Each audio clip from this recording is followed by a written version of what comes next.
বিসমিল্লাহির রহমানির রহিম। আসসালামু আলাইকুম রহমতুল্লাহি বরকাতুহু। দেশ বা বিদেশ কাছে বা দূরে আমার প্রিয় ভাই বন্ধুগণ, আশা করি সবাই ভালো আছেন। আমিও ভালো আছি আপনাদের দোয়ায়। আসলে আমার জীবনে একটাই ভয় আসিল, সেটা হচ্ছে আমার মাকে নিয়ে। কেন আমার মা বয়স হয়েছে, কোন সময় কীভাবে অসুস্থ হয় এটা নিয়ে আমার অনেক ভয় আসিল। তো আসলে আমার মাকে নিয়ে আমি যতটুকু বই করছিলাম এর সাথে আমাকে অনেক সহজে আমার মা মুক্তি দিয়ে জীবন দুনিয়া থেকে বিদায় নিছে। এই যে আমরা এইসব করলাম, আমার মা বয়স হয়েছে, অসুস্থ হবে, ডাক্তারের কাছে নিতে হবে, সেই সব আসলে মানে একটা আমি খুব টেনশনের মধ্যে থাকতাম। সবসময় পকেটে টাকা রাখার চেষ্টা করতাম, কেননা অনেক সময় যদি আল্লাহ পাক রব্বুল আলামিন যদি কোনো কারণে যদি আমার মাকে যদি বেশি অসুস্থ রাখে, তাহলে ডাক্তারের কাছে নিতে হবে। কারো কোনো ভাই তো খরচ করার মতো কোনো ভাইয়ের কাছে সামর্থ্য নেই। ওই জন্য একটা সবসময় আত্মহত্যার ভিতরে থাকতাম। আল্লাহ পাক রব্বুল আলমিনের আসলে অশেষ দয়া, অশেষ মায়া। আল্লাহ পাক রব্বুল আলমিন আমার মাকে এমনভাবে নিয়ে গেছে, কাউকে কষ্টও দেয় নাই, কাউকে একটা বড় ঢাকও দেয় নাই, কাউকে একটা গালিও দেয় নাই। হ্যাঁ, খেয়ে দিয়ে নামাজ পড়ে ঘুমাইছিল, ঘুম থেকে উঠে আমার ভাইয়ের বউ আমার ভাবিকে নিয়ে ডাক্তারের কাছে গেছে।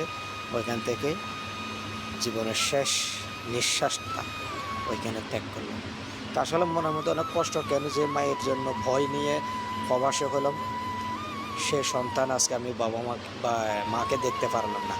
বাবাকে তো অনেক আগে হারিয়েছে, তো তো নিজের মাকে দেখতে পারলাম না। হয়তো চেষ্টা করলেও তখন যেত, কিন্তু অতটা সমর্থ আমার ছিল না, অতটা পয়সা আমার ছিল না মাকে এত ঘন্টায় পিরিসে রাখবো সে সামর্থ্য আমার ছিল না। তো আজকে প্রায় 10 দিনের মাথায় পড়ে গেছে আমার মা মারা গেছে। তো সবার কাছে একটাই অনুরোধ, আমার কাছের মানুষ, জোর মানুষ যারা আমার ভাই বন্ধু, আমার আত্মীয় স্বজন আছেন, সবাই আমার মার জন্য দোয়া করবেন। আল্লাহ পাক রব্বুল আলামিন যেন আমার মাকে জান্নাতবাসী করে, এবং সাথে আমার বাবাকে যেন জান্নাতবাসী করে। কিয়ামতের মাঠে যেন, হাসরের ময়দানে যেন আল্লাহ পাক রব্বুল আলামিন উভয় আমার মা এবং আমার বাবার দেখা সাক্ষাৎ হয়। তো সবাই দোয়া করবেন, আমার জন্য দোয়া করবেন, আমার পরিবারের জন্য দোয়া করবেন। ভালো থাকবেন সবাই। আসসালামু আলাইকুম রহমতুল্লাহি বারাকাতুহু।